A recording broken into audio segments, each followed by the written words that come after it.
Hello guys, welcome to RP academy. तो आज हम लोग लीन सिस्टम एंड इनोवेशन का सेकंड पार्ट करने जा रहे हैं। तो यहाँ पर आप लोगों को हम लोग ने last time just in time वाला पार्ट जो है वो पढ़ा दिया था। अब हम लोग नेक्स्ट पार्ट पर आते हैं। तो यहाँ पर जैसे कि आप देख सकते हैं, हम लोग आज काइजन कॉस्टिंग के बारे में पढ़ने वाले हैं। काइजन कॉस्टिंग आपका दो वर्ड से बनता है। सबसे पहले होता है आपका काई और दूसरा वर्ड होता है जिन। ठीक है। और इसका मतलब क्या होता है? इसका मतलब होता है कॉन्टिन्यूअस इंप्रूवमेंट। अब आप लोग सोचेंगे कि कॉन्टिन्यूअस इंप्रूवमेंट कैसे? ये बोलता है कि आपको क्या करना है, आपको कॉन्टिन्यूअसली इंप्रूव करते रहना है। कॉन्टिन्यूअसली आपकी कोशिश होनी चाहिए कि हम यहाँ पर चीजों को चेंज कर रहे हैं। ठीक है। तो ये जो बेसिकली एक फिलोसफी है, ये यहाँ पर इस फोकस पर रहती है कि हम छोटी छोटी चीजों पर फोकस करें और इन्हें छोटी छोटी चीजों को ही चेंज करते रहें, और ये एक इंक्रीमेंटल वे में होता रहेगा। तो छोटे छोटे चेंजेस जैसे जैसे आते जाएंगे, छोटी छोटी इंप्रूवमेंट होती जाएगी, वैसे वैसे आप देखेंगे कि कहीं जाकर एक बड़ा इंप्रूवमेंट यहाँ पर हो गया है। ठीक है। तो स्मॉल इंक्रीमेंटल चेंजेस हमारे प्रोसेस में, प्रोडक्ट्स में या फिर सर्विसेज में होते हैं, जिससे कि हमें सिग्निफिकेंट इंप्रूवमेंट अचीव करने के लिए मिलता है। तो यहाँ पर ये कोर प्रिंसिपल है आपका लीन मैन्युफैक्चरिंग का। तो यहाँ पर जैसे कि आप देख सकते हैं, कॉन्टिन्यूस इंप्रूवमेंट की बात हो रही है और एग्जामिनेशन प्रोग्राम, जहां पर हम कॉन्स्टेंटली क्या कर रहे हैं, अपनी जो ऑर्गेनाइजेशन है उसमें बेसिकली कांस्टेंट चेंजेस की बात कर रहे हैं। हमारा फोकस है, हम स्ट्रेस आउट कर रहे हैं इस बात पर कि इफेक्टिव वेस्ट मैनेजमेंट किया जाए हमारे मैन्युफैक्चरिंग प्रोसेस में, जिसकी वजह से जो कॉस्ट है वो आपकी फर्दर कम हो जाएगी। जितना कम यहाँ पर वेस्ट होगा, उतना ही ज्यादा यहाँ पर आपकी कॉस्ट भी कम हो रही होगी, जिससे कि हम क्या बोल सकते हैं कि आपको इनिशियल स्टैंडर्ड्स जो हैं, ठीक है, आपने जो इनिशियल स्टैंडर्ड्स रखे थे उससे भी कम आपका कॉस्ट आ गया, जबकि यहाँ पर जो आपकी क्वालिटी है वो इम्प्रूव हो रही है। तो ऐसे में कुछ इंपॉर्टेंट पॉइंट्स आ जाते हैं काइजन कॉस्टिंग के। सबसे पहले तो ये एक कॉस्ट रिडक्शन टेक्निक है। जैसे मैंने बताया था कि हम यहाँ पर मैन्युफैक्चरिंग कॉस्ट अगर कम कर लेते हैं तो प्रॉफिट्स हमारे बढ़ जाते हैं। दूसरा, ये स्मॉल इन्वेस्टमेंट और कॉन्टिन्यूस इंप्रूवमेंट की बात बोलता है कि हमें कॉन्टिन्यूसली यहाँ पर इंप्रूवमेंट लेकर आना है और छोटे छोटे चेंजेस करने हैं। इसमें ये बात करते हैं कि जो ट्रेनिंग प्रोसीजर है उसको हमें रेगुलर बेसिस पर यहाँ पर अप्लाई करना होगा। ये किसी शॉप फ्लोर एम्प्लॉय के लिए ऊपर ही रिस्ट्रिक्टेड नहीं है, बट टॉप मैनेजमेंट के लिए भी है और लोअर लेवल पर भी। तो ऑर्गेनाइजेशन में आपका टॉप से लेकर मिडिल से लेकर लोअर सभी को यहाँ पर कॉन्टिन्यूस इंप्रूवमेंट की जरूरत है। ठीक है। तो no compromise with the quality, crystal clear duties and responsibilities. तो यहाँ पर हमें ऐसा नहीं है कि हम कॉस्ट कम करने के चक्कर में अपने स्टैंडर्ड्स को खराब कर रहे हैं, अपनी क्वालिटी को यहाँ पर खराब कर रहे हैं। और यहाँ पर हमें कोशिश क्या करनी है कि हमारी ड्यूटीज, हमारी रिस्पॉन्सिबिलिटीज जो है वो हमें एकदम करेक्टली पता हो, और ये टारगेट कॉस्टिंग से आपका अलग रहेगा। ऐसा नहीं है कि हम यहाँ पर केवल और केवल आपके प्रोडक्शन स्टेज पर ही काम कर रहे हैं, रेदर हम एडमिनिस्ट्रेशन पर भी फोकस कर रहे हैं, हम हर चीज पर फोकस करते हुए चल रहे हैं। और जो स्टैंडर्ड्स हैं वो आपके बहुत शॉर्ट टाइम के लिए रखे जाते हैं, जैसे कि वीकली बेसिस पर या फिर डेली बेसिस पर। मैनेजमेंट यहाँ पर स्टाफ के साथ में, लेबर के साथ में कॉन्टिन्यूसली इंटरेक्ट करते हैं, ताकि जो लेबर की कॉस्ट है पर यूनिट वो हमारी कम हो जाए या फिर वेरिएबल कॉस्ट को हम कम कर पाए। नेक्स्ट आता है यहाँ पर ग्रेजुअल रिडक्शन की बात हो रही है कि धीरे धीरे हमें कॉस्ट कम करनी है। ऐसा नहीं कि हम एक साथ कुछ बड़ा अचीव करने की कोशिश करें, कोई बहुत बड़ी इनोवेशन एक साथ लेकर आए। ये बोलते हैं कोई दिक्कत नहीं है, आप छोटे छोटे चेंजेस करोगे, एक बड़ी इनोवेशन नहीं भी लेकर आ रहे हो तो वो भी हमें यहाँ पर हेल्प आउट करेगा। तो कंजम्पशन यहाँ per unit low labour and labour related cost का जो है वो हेल्प करता है कि हमारी कॉस्ट को हम कॉन्टिन्यूस बेसिस पर रिड्यूस कर पाए। अब काइजन की कॉस्टिंग प्रिंसिपल्स क्या बात करते हैं, तो कॉन्टिन्यूस इंप्रूवमेंट की बात हो रही है प्रेजेंट सिचुएशन में, और यहाँ पर एक एग्रीएबल कॉस्ट पर हम इसको करने की कोशिश करेंगे। इंप्रूवमेंट लेवल की हमने कोई लिमिट्स नहीं लगाई हैं जो कि हमें इंप्लीमेंट करनी है। आप खुद से कोशिश करते रहो, कुछ ना कुछ आपको यहाँ पर इंप्रूवमेंट का स्पेस मिलता रहेगा। हम ये नहीं बोल रहे हैं कि आपको इतना अचीव करना है या इतना अचीव करना है। इसके अलावा ये बात करते हैं कलेक्टिव डिसीजन मेकिंग और नॉलेज एप्लीकेशन की। तो माइट बी यहाँ पर कोई फ्रेशली एम्प्लॉयड पर्सन है, कोई इंटर्न है, उनके पास बहुत अच्छे आइडियाज हैं, तो हम उनके आइडियाज भी लेंगे, उनका भी डिसीजन मेकिंग में यहाँ पर रोल रहेगा, और जो टॉप मैनेजर्स हैं उनका भी रोल रहेगा। हमारा फोकस किस चीज पर है कि हम वेस्ट को यहाँ पर या फिर जो लॉस है उसको एलिमिनेट करें, उसे कंप्लीटली खत्म करने की कोशिश करें, सिस्टम और प्रोडक्टिविटी को यहाँ पर इम्प्रूव करें। तो हम क्या करेंगे, अपने स्टैंडर्ड्स को स्टैब्लिश करेंगे और कॉन्टिन्यूसली वर्क करेंगे कि किस तरीके से हम अपने स्टैंडर्ड्स को इम्प्रूव कर सकते हैं। तो हमारे जितने भी एम्प्लॉइज हैं वो पार्टिसिपेट करते हैं और हर एक बिजनेस एरिया को कवर करते हुए चलते हैं। तो आपके सभी लेवल्स, टॉप, मिडिल, लोअर, यहाँ पर कवर हो रहे हैं। जितने आपके बिजनेस में अलग अलग डिपार्टमेंट्स हैं, यूनिट्स हैं, वो भी सभी कवर हो रही हैं। तो प्राइमरी अजम्पशन यहाँ पर क्या है काइजन कॉस्टिंग का, कि कुछ भी परफेक्ट नहीं है, राइट। हर चीज में कहीं ना कहीं कुछ ना कुछ इंप्रूवमेंट की जरूरत है, और रिडक्शंस यहाँ पर हम वेरिएबल कॉस्ट में लाने की कोशिश कर सकते हैं। तो यहाँ पर स्लाइट एडिशनल चेंजेस जो हैं, अगर हम छोटे छोटे यहाँ पर चेंजेस करते जा रहे हैं, आज यहाँ पर मान लो मैंने आपके लिए एक प्रेजेंटेशन बनाया जिसमें कुछ पिक्चर्स ऐड कर दिए, नेक्स्ट टाइम यहाँ पर पिक्चर्स के साथ साथ मैंने अपनी डिलीवरी पर और थोड़ा सा फोकस किया, माइट भी यहाँ पर सबटाइटल्स ऐड कर दिए। तो ये क्या है कि हम धीरे धीरे धीरे धीरे इसको इम्प्रूव करते जा रहे हैं।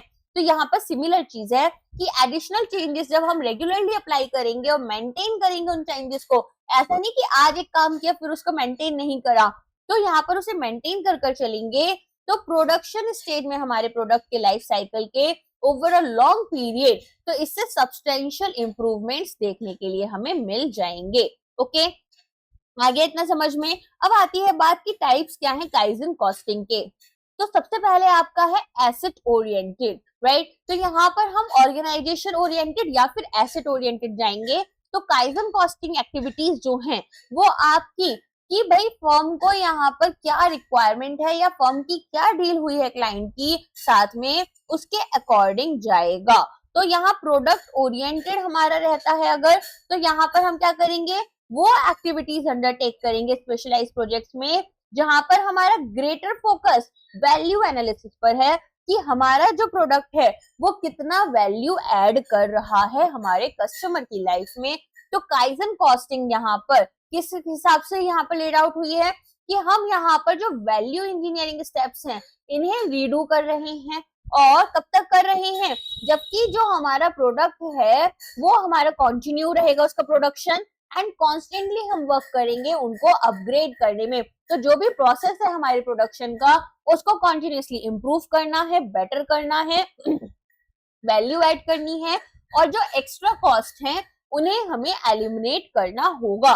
तो कॉस्ट रिडक्शन जो है वो काइजन कॉस्टिंग में अराइज होती है। ऐसा आपको बहुत कम देखने के लिए मिलेगा कि यहाँ पर हम क्या कर रहे हैं, अटेन कर पाएंगे इसको वैल्यू इंजीनियरिंग से कम, ठीक है। तो जो कॉस्ट रिडक्शन हमें काइजन से मिल रही है वो ऑफ कोर्स यहाँ पर कैसी है, वो यहाँ पर काफी कम होगी जो कि हमने वैल्यू इंजीनियरिंग से रिटेन की है। तो काइजन कॉस्टिंग मेथड जो है वो यहाँ पर ये इंश्योर करते हैं कि जो प्रोडक्ट हम यहाँ पर प्रोड्यूस कर रहे हैं वो हमारा अच्छे से हो जाए, और जो डिजायर्ड क्वालिटी थी, यूजेबिलिटी थी, कस्टमर सेटिस्फेक्शन था और रीजनेबल प्राइस था, उसे भी हम मेंटेन कर कर चल रहे हैं ताकि इसकी कॉम्पिटिटिवनेस बढ़ी रहे।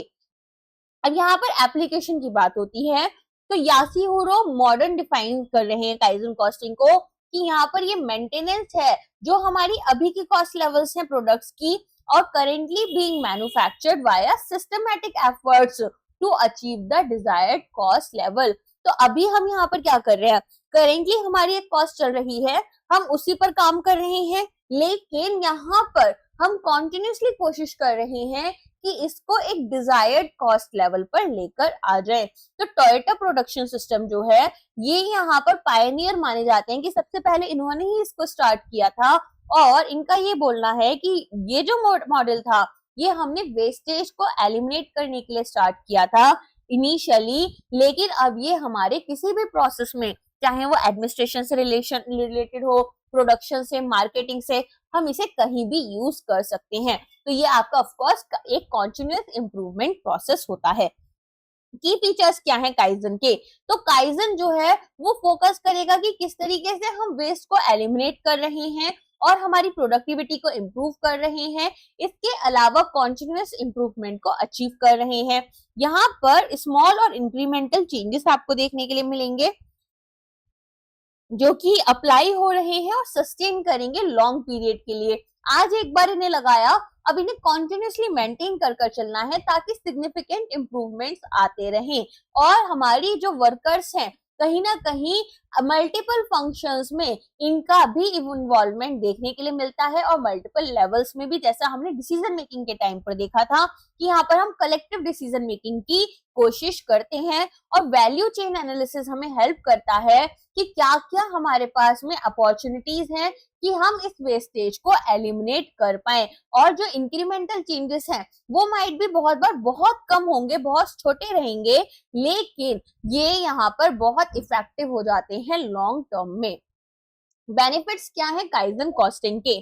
तो कुछ बेनिफिट्स है, जैसे कि एक तो हम अपनी कॉस्ट को रिड्यूस कर रहे हैं, वेस्टेज को एलिमिनेट कर रहे हैं, हमारी एफिशिएंसी बढ़ जाएगी, छोटे छोटे चेंजेस हो रहे हैं, हम मेंटेन कर रहे हैं। अगर हम 1 साल 2 साल तक कॉन्टिन्यूसली किसी चीज को चेंज कर रहे हैं, उसको बेटर बना रहे हैं, तो ऑफ कोर्स यहाँ पर एक टाइम आएगा कि वो काफी बेहतर हो चुकी होगी, क्वालिटी बहुत अच्छी यहाँ पर हमारी हो जाती है, एनहांस्ड क्वालिटी देखने के लिए मिलेगी, एम्प्लॉइज की इंगेजमेंट आपको देखने के लिए मिलती है क्योंकि अलग अलग लेवल के लोगों को हम यहाँ पर इन्वॉल्व कर रहे हैं, कलेक्टिव डिसीजन मेकिंग की कोशिश कर रहे हैं, कॉस्ट सेविंग यहाँ पर हम करने की कोशिश कर रहे हैं, साथ में प्रॉफिटेबिलिटी बढ़ेगी। अब हमारी यहाँ पर जो कॉस्ट ऑफ गुड्स सोल्ड है अगर वो कम हो रही है और सेलिंग प्राइसेस सेम है तो कहीं ना कहीं प्रॉफिट्स भी सेम रहेंगे। इसके अलावा इनपुट कॉस्ट हमारी कम हो जा रही है तो हमें यहाँ पर कम इन्वेस्टमेंट पर बेटर रिटर्न्स मिल रहे हैं, राइट।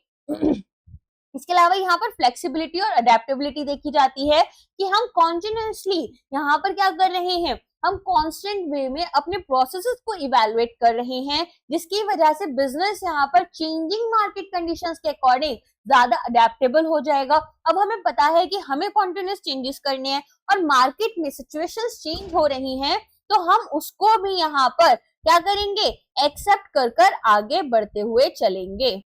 देन हमारी कोशिश होती है कि हम लॉन्ग टर्म सस्टेनेबिलिटी के ऊपर वर्क करें एंड यहाँ पर जो पर्सपेक्टिव है कॉस्ट मैनेजमेंट का वो हमारा लॉन्ग टर्म जाता है कि हम लॉन्ग टर्म में किस तरीके से इंप्रूव कर सकते हैं और यहाँ पर सस्टेन कर पाएंगे। नेक्स्ट आता है आपका 5S। 5S यहाँ पर देखो, ये जो S है ना, क्योंकि मैंने बताया था कि मोस्टली यहाँ पर जो टेक्नोलॉजीज होती हैं वो आपकी जापानीज होती हैं तो ये भी ऑफ कोर्स जापानीज ही है तो ज्यादातर वर्ड जो है वो आपके एस से जो शुरू हो रहे हैं, पांचों के पांचों वर्ड वो होते तो आपके जापानीज लैंग्वेज में है बट हमने उसको इंग्लिश में भी लिखा हुआ है, ठीक है।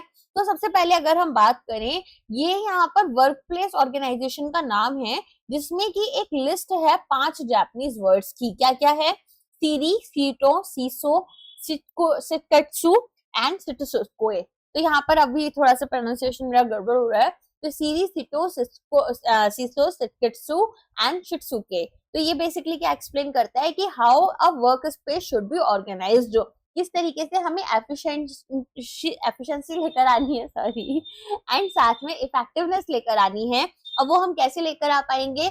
पहले हमें ना जितने भी आइटम्स हैं, देखो अगर हम नीट एंड क्लीन रखते हैं किसी भी जगह को तो हमें सामान ढूंढने में आसानी होती है। अगर हमने यहाँ पर अपनी बुक्स को ही अरेंज किया होता है घर पर तो वो जो बुक्स होती हैं अगर वो अच्छे से नीट एंड क्लीन वे में ऑर्गेनाइज होती हैं, सॉर्टेड होती हैं, तो हमें कोई भी बुक ढूंढने में मुश्किल नहीं होती। यहाँ पर भी हम सेम चीज कर रहे हैं, अपना जो एरिया है और जो आइटम्स हैं, ठीक है, इन्हें अच्छे से मेंटेन करेंगे और यहाँ पर एफिशिएंसी और इफेक्टिवनेस लेकर आते हैं ये देखकर कि क्या क्या आइटम्स हमारे पास है, कैसे इन्हें स्टोर करना है और कैसे यहाँ पर इस ऑर्डर को सस्टेन करते हुए चलना है। तो 5 फेजेस होते हैं जहां पर हम क्या बोलेंगे कि जापानीज वे में अगर हम इसको करें तो सॉर्ट हो गया आपका पहला, देन सेट इन ऑर्डर, फिर शाइन करेंगे, स्टैंडर्डाइज करेंगे और सस्टेन करेंगे। तो सबसे पहले देखते हैं सॉर्टिंग। तो आपने शायद बबल सॉर्ट या फिर अगर आपने जावा पढ़ा है तो आपने पढ़ा होगा कि सॉर्टिंग में क्या करते हैं, यहाँ पर ना हम देखते हैं कि किस ऑर्डर में हमें चीजों को रखना होगा, राइट। तो यहाँ पर सबसे पहले जो भी ऑब्स्टिकल्स आ रहे हैं उन्हें एलिमिनेट करते हैं और देखते हैं कि भाई नेसेसरी आइटम्स हमारे लिए क्या रहेंगे कॉस्ट और अदर फैक्टर्स से रिलेटेड। ठीक है, तो यहाँ पर हमारे पास में चांसेस जो हैं कि डिस्टर्ब हो जाएंगे हम अननेसेसरी आइटम्स से, वो हमारे खत्म हो जाते हैं। अच्छा, डिक्शनरी पता है आपको, डिक्शनरी में किस तरीके से चीजें होती हैं ए टू जी वर्ड्स होते हैं और ए टू जी में भी ए बी ए सी इस तरीके से आपकी पूरी सॉर्टिंग होती है। तो अगर आपको यहाँ पर शाइन का मीनिंग ही पता करना है तो आप क्या करोगे, सबसे पहले आप जाओगे एस के पास में, फिर एस में भी आप देखोगी एस एच वाला वर्ड्स कहाँ से शुरू हो रहे हैं, फिर उसमें आप आई की तरफ जाओगे। तो इस तरीके से यहाँ पर डिक्शनरी में आपके वर्ड्स जो है अरेंज होते हैं। तो इससे क्या होता है, इससे आपको कोई भी चीज ढूंढने में, कोई भी वर्ड ढूंढने में मुश्किल नहीं होती है और जो यहाँ पर अननेसेसरी चीजें थी, आइटम्स थे, वो अक्यूमुलेट नहीं हो रहे हैं। सिमिलरली यहाँ पर आपको देखने के लिए मिलेगा। दूसरा आता है सेट इन ऑर्डर।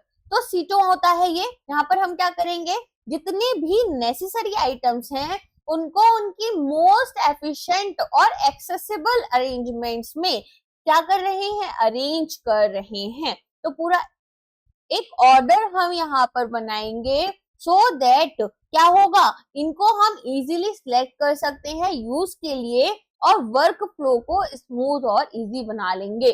तो हमने सबसे पहले क्या किया, सॉर्टिंग कर ली कि क्या क्या नेसेसरी आइटम्स हैं और क्या क्या अननेसेसरी हैं।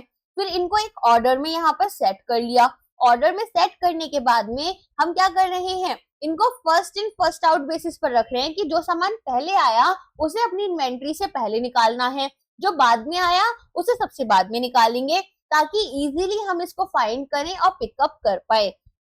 तो जितने भी कंपोनेंट्स हैं उनके यूजेस के अकॉर्डिंग हम उनको प्लेस कर रहे हैं। जो चीज सबसे ज्यादा जरूरी है वो सबसे पहले रखी जाएगी, जो सबसे कम जरूरी है वो सबसे लास्ट में रखी जाएगी और जो चीज सबसे ज्यादा यूज हो रही है वो यहाँ पर आपको सबसे पहले मिल जाती है। ठीक है, तो कितने फ्रिक्वेंटली वो यूज हो रहे हैं उसी के हिसाब से हम इनको अरेंज करते हुए चलेंगे। नेक्स्ट आता है शाइन। शाइन में हम क्या कर रहे हैं, इसे सीजो भी बोलते हैं। तो हम सबसे पहले तो अपने वर्क प्लेस को क्लीन करेंगे, ठीक है, डेली बेसिस पर। अब ऐसा नहीं है कि आज हमने अपने वर्क प्लेस को क्लीन किया और कल हमने नहीं किया और फिर क्या होगा, धीरे धीरे जो भी हमने ऑर्डर बनाया था वो ऑर्डर खराब हो जाएगा, चीजें गिरने लग जाएंगी, इधर उधर हो जाएंगी। तो हमें इसको डेली बेसिस पर कंप्लीटली क्लीन करना है और क्लीनिंग फ्रीक्वेंसी भी हम रख सकते हैं। अगर कोई ऐसी चीज है जिसमें कि हम यहाँ पर उसको डेली नहीं साफ कर सकते तो हम इसे कैसे साफ करेंगे, क्लीनिंग करेंगे, इसकी उसकी फ्रीक्वेंसी डिसाइड कर लेंगे। इसके बाद में जो वर्क प्लेस है उसे हमें सेफ रखना है, इजी टू वर्क होना चाहिए, क्लीन होना चाहिए और प्लीजिंग होना चाहिए कि लोग यहाँ पर काम करना चाहते हैं। और एक अनफैमिलियर एनवायरनमेंट जो होता है उसमें लोगों को बहुत ज्यादा प्रॉब्लम्स आ जाती हैं विद इन 50 फीट्स। तो ऐसा हमें नहीं करना। हमें क्या कोशिश करनी है कि लोगों के लिए फैमिलियर एनवायरनमेंट हो, सब चीजें अच्छे से अरेंज्ड हो और यहाँ पर हम क्लीन रखें उसको, उसकी फ्रीक्वेंसी देखें कि भाई कितना जल्दी जल्दी हमें इसे क्लीन करना है और सब चीजें जो ऑर्डर में हमने रखी थी उस ऑर्डर में ही अरेंज होकर चलती रहें। फिर हम क्या करेंगे, फिर हम यहाँ पर स्टैंडर्डाइज करेंगे बेस्ट प्रैक्टिसेस को। बेस्ट प्रैक्टिसेस हमारे स्टैंडर्ड बन जाएंगे। तो हाई स्टैंडर्ड्स हमें मेंटेन करते हुए चलना है। ऑर्डरलीनेस होनी चाहिए हमारे काम में, हर एक चीज ऑर्डर में होनी चाहिए और इसके स्टैंडर्ड के हिसाब से होनी चाहिए। इवन हर प्रोसेस का एक स्टैंडर्ड हमें मेंटेन करते हुए चलना है। नेक्स्ट आता है सस्टेन। सस्टेन में हम क्या करेंगे, तो यहाँ पर ये किसी के लिए भी हार्मफुल नहीं होना चाहिए, प्रॉपर ट्रेनिंग होनी चाहिए, डिसिप्लिन मेंटेन करना है ताकि एक अच्छा ऑर्डर मेंटेन हम कर कर चलें। तो यहाँ पर हम क्या कर रहे हैं, हम यहाँ पर कोई भी काम हमारा जो स्टाफ है वो बिना बताए भी करें। उन्हें पता होना चाहिए कि उनको यहाँ पर क्या काम करना है। अगर उन्हें लग रहा है कि मशीन में कोई गड़बड़ है, ठीक, अब वो क्या करेंगे, वो यहाँ पर कि इससे पहले चीजें और ज्यादा खराब हो जाएं उस चीज का वेट नहीं करेंगे। ऐसा नहीं है कि वो 4 लोगों से परमिशन लेने गए, उन्होंने देखा कि भाई मशीन में कोई खराबी है, तो एक तो वो इतने ट्रेंड हो कि उन्हें पता चल पा रहा है कि मशीन में कोई खराबी है। दूसरा, वो किसी पर्सन की यहाँ परमिशन नहीं लेंगे, पहले मशीन को बंद करेंगे या जो भी चीजें हम कर सकते हैं वो सारे यहाँ पर एक्शंस लेंगे और फिर इन्फॉर्म करेंगे, जिससे कि वेस्टेजेस हमारे रिड्यूस हो जाएं। तो ट्रेनिंग जो है वो एक गोल ओरिएंटेड प्रोसेस है कि हमें यहाँ पर ये गोल अचीव करना है, और जो रिजल्ट्स हैं, ठीक है ना, जो यहाँ पर फीडबैक है वो भी मंथली हम प्रोवाइड कर रहे हैं। आगे समझ में? तो किस तरीके से वर्क हो रहा है, सबसे पहले जितने भी अननेसेसरी आइटम्स हैं उन्हें हटा दो, फिर जो नेसेसरी आइटम्स हैं उन्हें सेट इन ऑर्डर करो। तो सबसे पहले हमने सॉर्ट किया, सॉर्ट करने के बाद में हमने यहाँ पर क्या करना है, हमने यहाँ पर सबसे पहले इसको सॉर्ट करने के बाद में सेट इन ऑर्डर करना है, उसके बाद शाइन कराना है जहां पर हम अच्छे से क्लीनलीनेस मेंटेन करेंगे, फिर हम अपने लिए best standards, high standards maintain करेंगे, और उसके बाद में हम सस्टेन करने की कोशिश करेंगे। तो यहाँ पर हर एक चीज हमारी ट्रेनिंग और डिसिप्लिन के हिसाब से रहेगी, राइट। तो यहाँ पर एक बार लिख देती हूँ मैं आप लोगों के लिए। सबसे पहले हमने सॉर्ट किया, फिर हमने सेट इन ऑर्डर किया, इसके बाद में हमने यहाँ पर शाइन किया, शाइन करने के बाद में हमने स्टैंडर्डाइज किया, और स्टैंडर्डाइज करने के बाद में हम सस्टेन करेंगे। याद हो गया? चलो नेक्स्ट आ जाते हैं। 5S हमारे लीन प्रोडक्ट एंड प्रोसेस डेवलपमेंट में क्या है? तो इंफॉर्मेशन जो है वो इंजीनियरिंग का आउटपुट होता है और डिजाइन का आउटपुट होता है किसी भी लीन एंटरप्राइज में, ठीक है। तो यहाँ पर यही थियोरी जो है वो हम अपने 5S के लिए यूज कर रहे हैं कि डर्टी, क्लटर्ड या फिर डैमेज सर्फेसेस जो होते हैं वो आई को अट्रैक्ट कर रहे हैं, और बहुत ज्यादा हमारा यहाँ पर टाइम जो है वो क्या कर रहा है, यूजफुल इंफॉर्मेशन को पुल कर रहा है from every time we glance past. तो हम यहाँ पर से जितनी बार बाहर बेसिकली इनकी तरफ देखेंगे उतनी तरफ हमें कुछ ना कुछ इंफॉर्मेशन मिलेगी। जैसे आपके सामने बहुत ज्यादा सब्जी पड़ी हुई है, जिसमें से कुछ सब्जियां खराब हो रही हैं, कुछ एक साथ रखी हुई हैं और तब खराब हो रही हैं। तो जितनी बार आप देखोगे फिर आपको समझ में आएगा, अच्छा इसमें इतना % सब्जी तो पक्का खराब हो रहा है, फिर इतना अभी जल्दी में खराब हो जाएगा, इतना भी अगर साथ में रहा तो पूरी ही सब्जी सड़ जाएगी।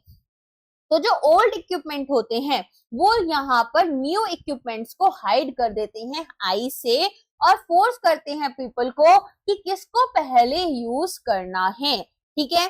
तो यहाँ पर ओल्ड इक्विपमेंट से हम क्या कर रहे हैं, न्यू इक्विपमेंट को बाद में देखेंगे, सबसे पहले हम यहाँ पर देखेंगे कि हमें ओल्ड इक्विपमेंट जो है उसको यूज करने की कोशिश करनी है कि भाई यहाँ पर इसकी लाइफ इतनी बची है, पहले इसे यूज कर लेते हैं। तो 5S मेथोडोलॉजी जो है वो हम अलग अलग इंडस्ट्रीज में यूज करते हैं, जैसे manufacturing, health care, education and government. Okay, अब आता है नेक्स्ट हमारा टोटल प्रोडक्टिव मेंटेनेंस। तो यहाँ पर हम क्या करेंगे, हम यहाँ पर कोशिश करेंगे कि जो हमारे क्वालिटी सिस्टम्स हैं और जो हमारे प्रोडक्शन है इसकी इंटीग्रिटी को हम मेंटेन करें। तो यहाँ पर जो मशीन्स हमारे पास है, इक्विपमेंट्स हैं, प्रोसेसेस हैं और एम्प्लॉइज हैं, ये इनके थ्रू हम अपनी बिजनेस ऑर्गेनाइजेशन में वैल्यू को ऐड करें। हम क्या कर रहे हैं, हम मेंटेन और इम्प्रूव कर रहे हैं प्रोडक्शन और क्वालिटी सिस्टम्स की इंटीग्रिटी। इसमें हमारा फोकस होगा कि हम मशीन्स को, इक्विपमेंट्स को, प्रोसेसेस को और एम्प्लॉइज को यहाँ पर अपने साथ में क्या कर रहे हैं, इनके थ्रू इसको अचीव कर रहे हैं और हमारी ऑर्गेनाइजेशन में कुछ ना कुछ वैल्यू ऐड कर रहे हैं। तो ये कॉन्सेप्ट कहाँ से आया था, ये आया था यहाँ पर निप्पन डेंसो को लिमिटेड के थ्रू। तो जो कि यहाँ पर आप ऑफ कोर्स कहाँ से हैं, ये जापान से हैं और सप्लायर है टोयोटा मोटर कंपनी के।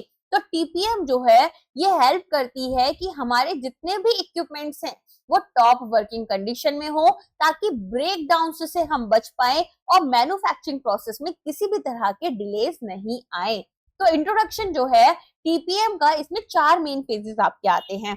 सबसे पहले आप प्रिपरेशन कर रहे हो किस चीज की, एक सूटेबल एनवायरमेंट की, तो यहाँ पर प्रोग्राम अवेयरनेस लेकर आओगे। फिर इंट्रोडक्शन स्टेज आता है जिसमें आप अपने सप्लायर्स को इंफॉर्मेशन प्रोवाइड कर रहे हो, आप यहाँ पर टीपीएम को इनिशियलाइज कर रहे हो, कस्टमर्स को, अदर स्टेक होल्डर्स को यहाँ पर जितनी भी इंफॉर्मेशन है वो प्रोवाइड की जाएगी। फिर इम्प्लीमेंटेशन आएगा, तो जो हमारी 8 एक्टिविटीज हैं जिन्हें हम 8+ ऑफ टीपीएम बोलते हैं, इनकी हेल्प से हम इसे इम्प्लीमेंट करेंगे। नेक्स्ट हम क्या करेंगे, नेक्स्ट हम यहाँ पर इंस्टीट्यूशनलाइज कर देंगे हमारे टीपीएम अवार्ड्स को, ठीक है। तो कि भाई अब यहाँ पर हमारा पूरा का पूरा प्रोसेस जो है वो सेट हो चुका है एंड अब हमें मिलेंगे टीपीएम अवार्ड्स, ठीक है। तो यहाँ पर जो आपकी स्ट्रैटेजी है क्या होगी यहाँ पर कि 8 पिलर्स हैं आपके सक्सेस के और जो 5 स्ट्रैटेजी है वो आपकी यहाँ पर फाउंडेशन की तरह काम करेगी। तो हमें क्या क्या समझ में आया कि टोटल प्रोडक्टिव मेंटेनेंस में हमें कोशिश करनी है कि हम यहाँ पर क्वालिटी प्रोसेसेस रखें और जो भी इंफॉर्मेशन है हमारे सप्लायर्स को, हमारे कस्टमर्स को, स्टेक होल्डर्स को प्रोवाइड करते रहें। इसके लिए हमें सबसे पहले तो एक ऐसा एनवायरनमेंट बनाना है जिसमें कि हम यहाँ पर टॉप लेवल का मेंटेनेंस अपना रख पाते हैं, मैन्युफैक्चरिंग प्रोसेसेस जो हैं वो हमारे बेस्ट रहेंगे, किसी भी तरह की यहाँ पर वर्किंग कंडीशंस में दिक्कत नहीं आएगी। फिर हम इंट्रोड्यूस करेंगे, इनिशियलाइज करेंगे हमारा टोटल प्रोडक्शन मेंटेनेंस। इसके बाद में हम यहाँ पर इम्प्लीमेंटेशन करेंगे इसकी और इसको इंस्टीट्यूशनलाइज कर देंगे। तो टीपीएम में आपके पास में जो 8 की पिलर्स हैं वो कौन कौन से हैं वो भी आपको पता होने चाहिए। सबसे पहले आता है ऑटोनोमस मेंटेनेंस, फिर आता है फोकस्ड, देन प्लान्ड, इसके बाद में क्वालिटी मेंटेनेंस, इसके बाद में एजुकेशन और ट्रेनिंग, फिर सेफ्टी, हेल्थ और एनवायरनमेंट, देन ऑफिस टीपीएम और डेवलपमेंट मैनेजमेंट, ठीक है। तो इस तरीके से यहाँ पर आपके पास में सबसे पहले मेंटेनेंस में कौन कौन सा है याद करो मेरे साथ में, ऑटोनोमस है, फोकस्ड है, प्लान्ड है और क्वालिटी मेंटेनेंस है। इनको तो हमें मेंटेन किया। इसके बाद में हमने एजुकेट और ट्रेन किया, जिसके बाद में हमने सेफ्टी, हेल्थ और एनवायरनमेंट पर काम किया। इसके बाद में हमने ऑफिस पर देखा और लास्ट में हमने डेवलपमेंट मैनेजमेंट पर वर्क किया। तो सबसे पहले हम यहाँ पर पिलर्स में देखते हैं कि जो टीपीएम है वो आपका 5S के साथ में यहाँ पर शुरू होगा। तो जो ऑर्गेनाइजेशन है वो एक वर्क प्लेस है जिसमें कि हम अनकवर्ड प्रॉब्लम्स को रिकॉग्नाइज करते हैं, ठीक है।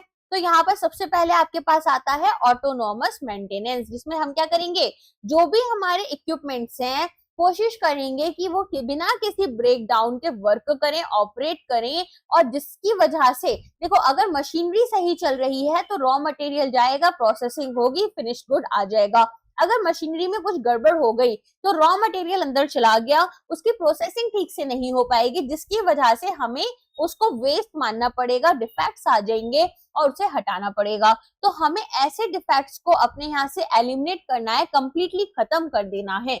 तो ये कैसे होगा कि हमारे जो एम्प्लॉइज हैं वो एक्टिवली इन चीजों पर ध्यान दें। तो क्लीनिंग टाइम पर करें मशीनरी की, ल्यूब्रिकेशन टाइम पर हो, इंस्पेक्शन यहाँ पर विजुअल वे में सही से हो और अगर कोई बोल्ट्स वगैरह लूज हो गए हैं तो उसे टाइटन कर रहे हैं।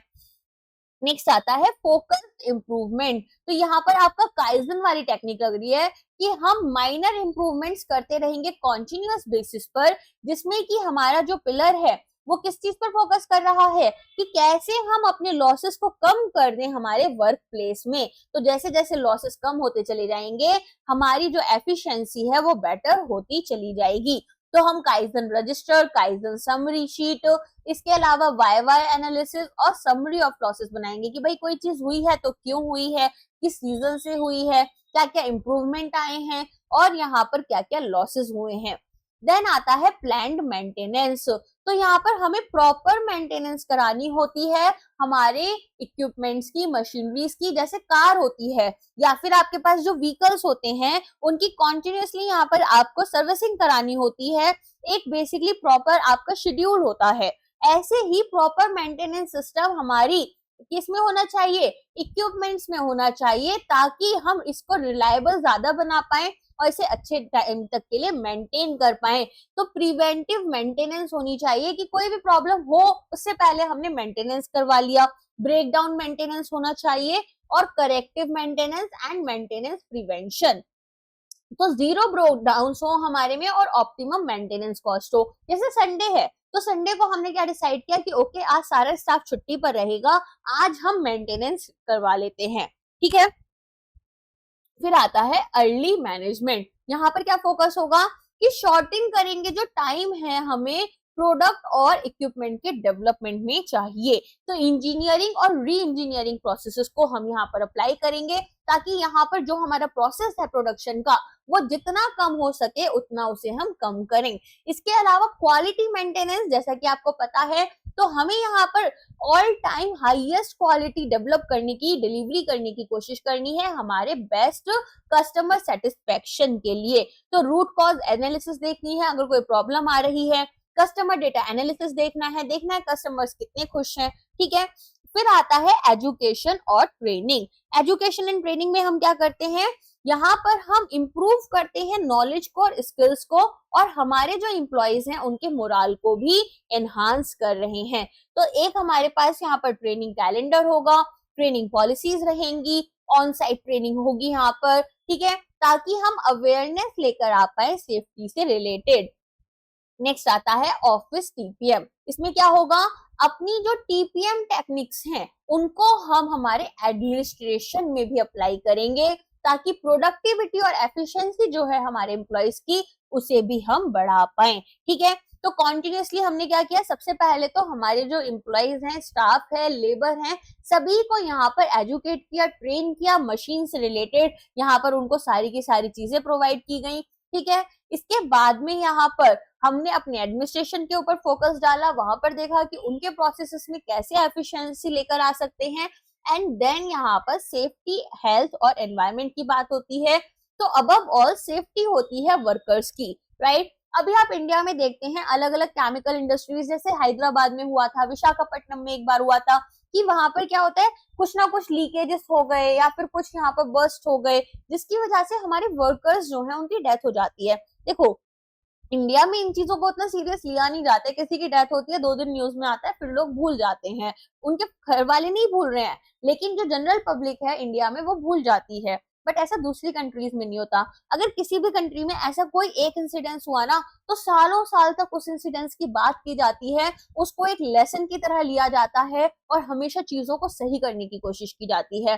तो सेफ्टी ड्रामाज यहाँ पर होते हैं कि किस तरीके से, जैसे आप ना कभी अगर जैसे आपने पीएफआरडीए ज्वाइन किया या आप किसी बैंक को ज्वाइन करोगे, तो आपको ना वहां पर अलग अलग ट्रेनिंग्स दी जाती हैं। तो जैसे मान लो आग लग गई, तो आग के टाइम पर आप अगर आग लग जाती है तो उस टाइम पर आपको कैसे रिएक्ट करना है सिचुएशन में, तो ये सारी ट्रेनिंग दी जाती है। तो safety drama, slogans, quizzes, posters, ये सारी चीजें होंगी। फिर आता है परफॉर्मेंस मेजरमेंट टीपीएम में। तो ये सबसे इंपॉर्टेंट अप्रोच है जिसमें कि हम टीपीएम को मेजर कर रहे हैं, ठीक है। तो इसे बोलते हैं ओवरऑल इक्विपमेंट इफेक्टिवनेस मेजर।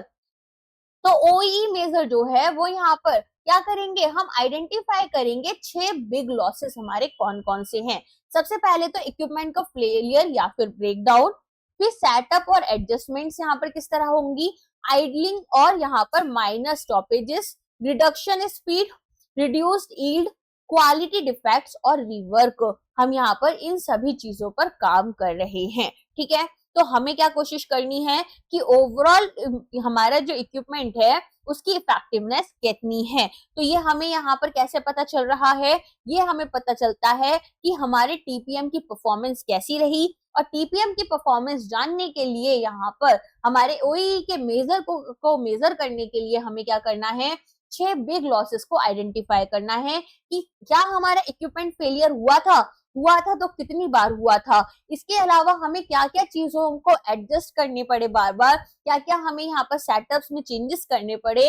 इसके अलावा कितनी बार हमारी जो मशीन थी वो खाली रही, किसी ने उसको यूज नहीं किया, या फिर माइनर स्टॉपेजेस आने की वजह हुई, क्या हमारी मशीनरी की स्पीड में कुछ कम नहीं हुई, यहाँ पर जो काम हो रहा था, जो प्रोसेस फॉलो हो रहा था, क्या वहां पर कुछ स्पीड रिड्यूस हुई, क्या आउटपुट हमारे रिड्यूस हुए हैं, और कुछ डिफेक्ट्स तो नहीं आ रहे हमारी क्वालिटी में, या फिर कुछ रिवर्क्स तो नहीं करने पड़ रहे हैं, ठीक है। तो पहले ये जो 2 लॉस हैं आपके, इक्विपमेंट फेलियर और सेटअप एडजस्टमेंट्स, ठीक है, इनको हम यहाँ पर टाइम लॉस मान रहे हैं और कैलकुलेट करेंगे कि हमारा इक्विपमेंट कितना टाइम अवेलेबल था। थर्ड और फोर्थ जो है आइडियलिंग और माइनर स्टॉपेज और रिड्यूस स्पीड, ये यहाँ पर बताते हैं कि भाई परफॉर्मेंस हमारे इक्विपमेंट की कैसी थी और एफिशिएंसी कैसी थी। इसके बाद में ये जो 2 लॉसेस हैं इनको हम क्वालिटी लॉसेस मानकर चलेंगे, जिसमें कि हम यहाँ पर आउटपुट देख रहे हैं कि भाई आउटपुट एक तो हमारा कम हो रहा है, प्लस फिर हमारा जो आउटपुट है उसकी क्वालिटी कैसी है, हमें कितना रिवर्क करना पड़ा। तो परफॉर्मेंस अवेलेबिलिटी इनटू क्वालिटी हमारा क्या बताएगा कि हमारा यहाँ पर ओवरऑल इक्विपमेंट एफिशिएंसी या फिर इफेक्टिवनेस कितना होगा। नेक्स्ट अगर हम बात करें OEE जो है, ये हम क्या कर रहे हैं, किसी भी इंडिविजुअल एसेट जैसे कि ह्यूमन बींग्स पर भी लगा सकते हैं और प्रोसेस पर भी लगा सकते हैं। तो मैन्युफैक्चरिंग प्रोसेस जो है वो ऐसा नहीं हो सकता कि 100% OEE पर चले। क्यों? क्योंकि मशीनरीज को कभी ना कभी तो रोकोगे, वरना अगर रोकोगे नहीं, कॉन्टिन्यूस वर्क करती रहेंगी तो खराब हो जाएंगी। तो यहाँ पर डालिट एट अल जो है और नाकाजिमा, इन्होंने ये सजेस्ट किया कि जो आइडियल वैल्यूज हैं वो हमारी कैसी होनी चाहिए, अवेलेबिलिटी की हमारी जो है वो 90% होनी चाहिए, परफॉर्मेंस 95 और क्वालिटी हमारी 99। तो यहाँ पर जो आउटपुट आ रहा है और जो क्वालिटी है, ठीक है ना, ये हमारी कितनी होनी चाहिए, क्वालिटी हमारी 99 होनी चाहिए, परफॉर्मेंस जो है वो हमारी कितनी होनी चाहिए, वो हमारी 95 और अवेलेबिलिटी हमारी 90% हो। ठीक है, तो अकॉर्डिंगली जो हमारी ओवरऑल इक्विपमेंट इफेक्टिवनेस है वर्ल्ड क्लास परफॉर्मेंस में, वो हम क्या लेकर चलते हैं, 85%। अब कोर्से जो है इनका ये कहना था कि यहाँ पर अगर आपकी फिगर 50% से ज्यादा है तो हम इसे ज्यादा रियलिस्टिक मानेंगे और ये ज्यादा यूजफुल है एज एन एक्सेप्टेबल टारगेट। मतलब 85% जो है वो यहाँ पर अचीवेबल टारगेट नहीं है इनके अकॉर्डिंग। अब कनेक्शन क्या है टोटल क्वालिटी मैनेजमेंट और यहाँ पर टोटल प्रोडक्टिव मेंटेनेंस के बीच में। तो यहाँ आप देखेंगे कि हमारी जो कंपनीज हैं वो ज्यादा कॉम्पिटिटिव बन जाती है। कैसे? कि अपनी जो मैन्युफैक्चरिंग कॉस्ट है उन्हें कम कर रही हैं और अपने कस्टमर सेटिस्फेक्शन को इम्प्रूव कर रही हैं और जो लीड टाइम्स हैं उनको स्लैश कर रही हैं। ठीक, तो इन्वॉल्वमेंट जो है वर्कर्स की हमारे सभी फेसेस में वो इम्पोर्टेंट होती है और सभी प्रोसेसेस जो हैं उनमें फंडामेंटल ट्रेनिंग और एजुकेशन हमें हमारे पार्टिसिपेंट्स को प्रोवाइड करनी पड़ती है। टीपीएम और टीक्यूएम जो है वो ज्यादा लंबा टाइम ले देते हैं कि भाई कोई भी हमारे पास में सस्टेन टेंजिबल बेनिफिट्स हैं या नहीं है उसको नोटिस हम कर पाए। लेकिन जो कमिटमेंट है यहाँ पर टॉप मैनेजमेंट की वो इसके इम्प्लीमेंटेशन के लिए जरूरी है। बेसिकली यहाँ पर ये जो पूरा प्रोसेस है ये टाइम टेकिंग है, अच्छा खासा समय हमें लग जा रहा है, लेकिन once it starts giving the results ये बहुत ही अच्छे रिजल्ट्स हमें प्रोवाइड करते हैं। अब हमने क्या क्या पढ़ लिया, हमने just in time last lecture में पढ़ लिया था, फिर हमने काइजन पढ़ लिया, काइजन के बाद में हमने यहाँ पर 5S पढ़ लिया, 5S के बाद में हमने टीपीएम पढ़ लिया। अब नेक्स्ट आते हैं सेल्यूलर मैन्युफैक्चरिंग या फिर वन पीस फ्लो प्रोडक्शन में। अब ये यहाँ पर क्या बात करते हैं मैं बहुत शॉर्ट में आपको बताती हूँ। ये बात कर रहे हैं कि हमें ना जब मैन्युफैक्चरिंग करनी है तो जो अपने आइटम्स हैं उन्हें एक ऐसे फॉर्म में लगाना है, एक ऐसे वे में अरेंज करना है कि इनको लेने ले जाने में हमारा कम से कम टाइम लगे। तो यहाँ पर हर एक आइटम या फिर हर एक चीज को हमने एक सेल मानकर चल रहे हैं और इनमें बेस्ट प्रोसेसेस जो हैं वो ये बोलते हैं कि यू के फॉर्म में हो सकते हैं। ठीक है, तो ये एक सबसेक्शन है आपका जस्ट इन टाइम और लीन सिस्टम का। तो यहाँ पर हम एक ग्रुप टेक्नोलॉजी जो है उसको एनकम्पास कर रहे हैं। तो हम यहाँ पर क्या कोशिश करते हैं कि हम जितना क्विकली यहाँ पर पॉसिबली मूव कर पाते हैं उतना कोशिश करें कि हम जल्दी जल्दी चीजें करें। तो यहाँ पर हमारे जो सिमिलर प्रोडक्ट्स हैं उनकी एक वाइड वैरायटी हम बनाएंगे और देखेंगे कि कम से कम वेस्ट हमारा हो। ठीक है, तो ऐसा नहीं हो कि हमारा जो टाइम है मैक्सिमम वो किसमें चला जाए, इस सामान को अरेंज करने में। तो देखो इसमें क्या होता है, एक होता है आपका लाइन और एक आपका यहाँ पर होता है सेल्यूलर मैन्युफैक्चरिंग। अब सेल्यूलर मैन्युफैक्चरिंग लाइन में नहीं होता। यहाँ पर हम क्या बात कर रहे थे कि हमें चीजों को इस तरह से सॉर्ट करना है कि इनको जब मशीनरीज के पास लेकर जाएं तो हमारा कम से कम टाइम लगे। अगर मान लो मैंने लाइन में लगा दिया तो यहाँ पर क्या होगा, ये आइटम लाने में तो चलो मुझे मशीन के पास कम टाइम लगा, ठीक है, सबसे कम टाइम यहाँ पर लगा, लेकिन यहाँ से अगर कुछ लेकर जाना है तो बहुत टाइम लग जाएगा। इसीलिए सेल्यूलर वाले में क्या बोलते हैं, सेल्यूलर वाले में बोलते हैं कि इस तरीके से हम क्या कर रहे हैं, एक यू शेप मेंटेन कर कर चल रहे हैं, जहां पर जिस आइटम की ज्यादा फ्रीक्वेंसी है उसे हम पहले रखेंगे और कम आइटम जो जहां पर कम जिनकी जरूरत है उनको हम थोड़ा लास्ट में रख सकते हैं और यहाँ पर हमारी मैन्युफैक्चरिंग मशीन्स रखी होती हैं। ठीक है, अब आ जाते हैं 6 सिग्मा पर। अब सिक्स सिग्मा जो है आपका, ऑफ कोर्स इसको इसी तरह से लिखेंगे। ये आपका किसने इंट्रोड्यूस किया था?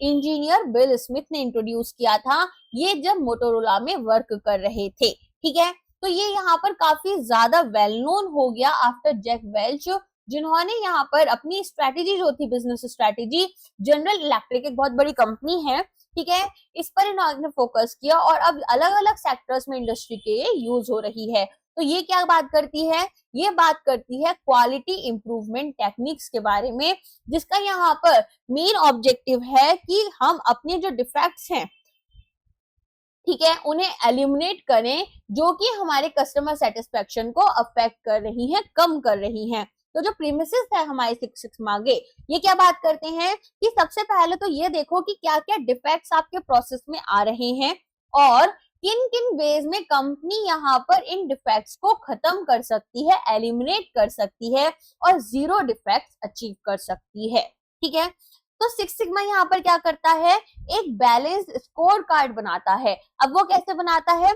बहुत रिगरस मेजरमेंट सिस्टम रखेगा। अभी मैं आपको दिखाऊंगी कि कैसे हम माइनस सिक्स सिग्मा से पॉजिटिव सिक्स सिग्मा की तरफ जाएंगे।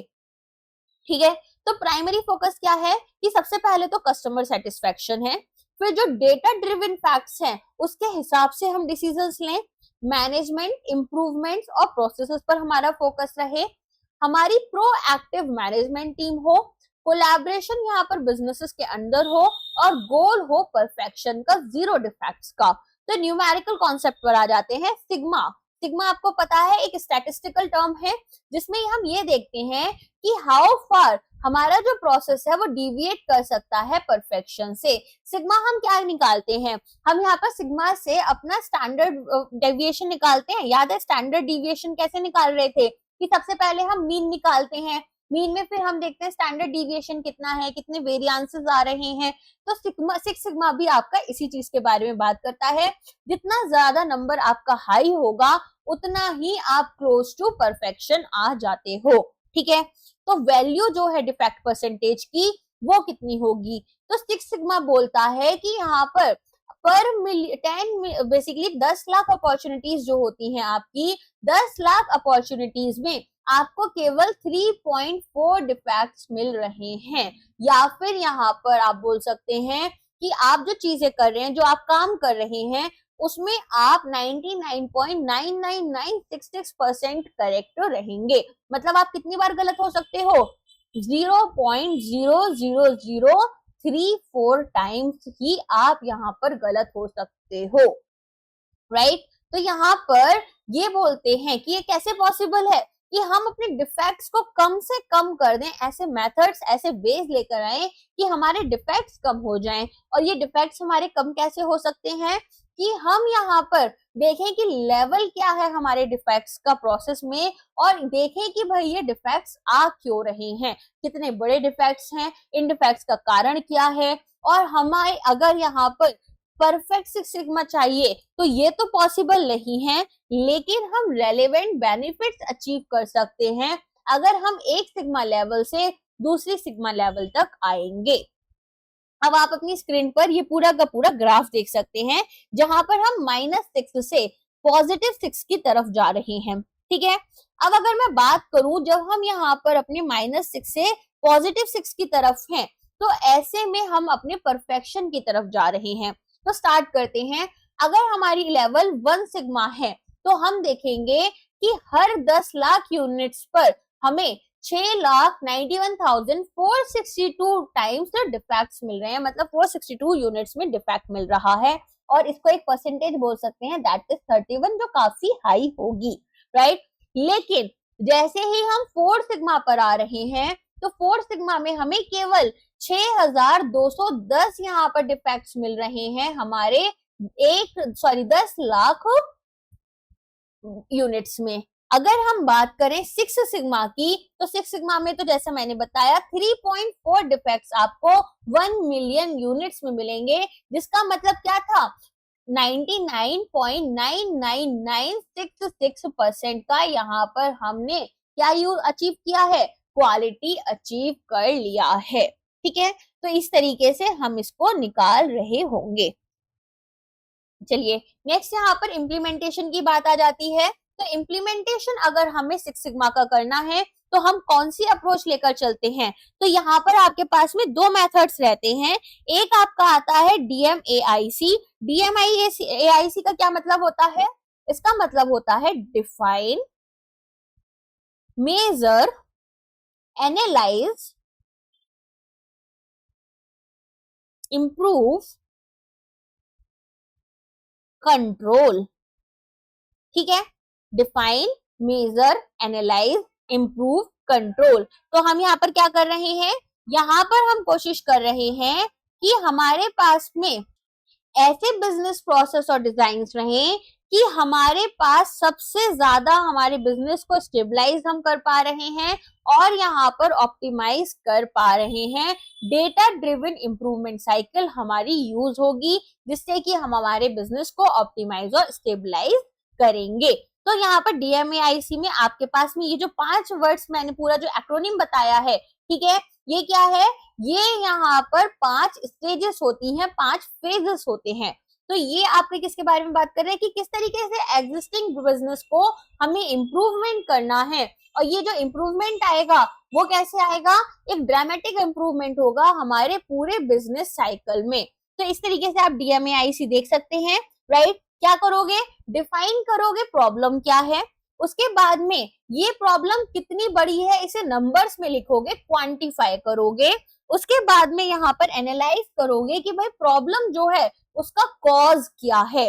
कॉज समझने के बाद में यहाँ पर ऐसे मेथड्स लगाओगे, वेज इंप्लीमेंट करोगे जिससे कि कुछ आपके पास में इंप्रूवमेंट आ जाए और सोल्यूशन मिल जाए आपको। इसके बाद में आपका ये जो सोल्यूशन आपने ढूंढा था, जो यूज कर रहे हो सोल्यूशन, इसी को आपको मेंटेन कर कर चलना होगा। आगे समझ में? तो सबसे पहले हमने क्या किया? हमने देखा कि भाई प्रॉब्लम क्या है, तो उसको हमने देखना है कि कौन सी प्रॉब्लम को हमें फिक्स करना है।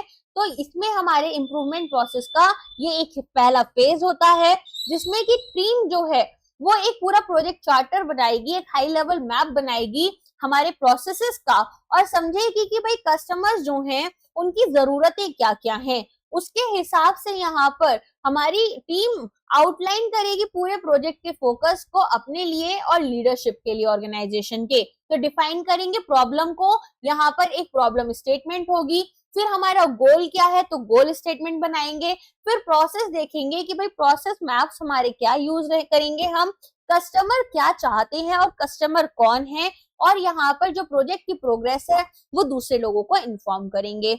फिर आता है मेजर, जहां पर हम क्वांटिफाई कर रहे थे हमारी प्रॉब्लम को। तो हम यहाँ पर क्या करेंगे? हम यहाँ पर देखेंगे कि कैसे हमारा जो प्रोसेस है वो करेंटली परफॉर्म कर रहा है, या ये बोल सकते हैं कि हमारी जो प्रॉब्लम है वो कितनी बड़ी है, क्या उसका नंबर है। तो मेजरमेंट यहाँ पर आपका बहुत इंपॉर्टेंट है कि पूरी लाइफ टाइम जो है हमारे प्रोजेक्ट की।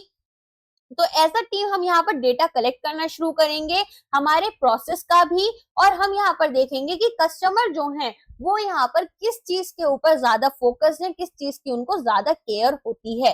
तो इसे हम दो फेजेस में डिवाइड करेंगे। सबसे पहले तो यहाँ पर जो लीड टाइम है हमारा उसको हमें कम करना है, और दूसरा हमारी क्वालिटी को इम्प्रूव करना है। तो हमारी कोशिश क्या रहेगी? हमारी कोशिश रहेगी कि यहाँ पर जो हमारा प्रोसेस स्टार्ट हुआ है और जो एंड हो रहा है प्रोसेस, लीड टाइम क्या होता है कि कितना टाइम हमें प्रोसेस को स्टार्ट करने में और खत्म करने में लग रहा है, तो इसको हमें तो कम करना है। दूसरा, हमें हमारी क्वालिटी को इम्प्रूव करना है। तो मेजरमेंट डेफिनेशंस जो हैं उन्हें हम रिडिफाइन करेंगे और देखेंगे करेंट परफॉर्मेंस यहाँ पर हमारी बेसलाइन जो है प्रोसेस की वो उसमें कैसी चल रही है, हमारी ओवरऑल परफॉर्मेंस कैसी है।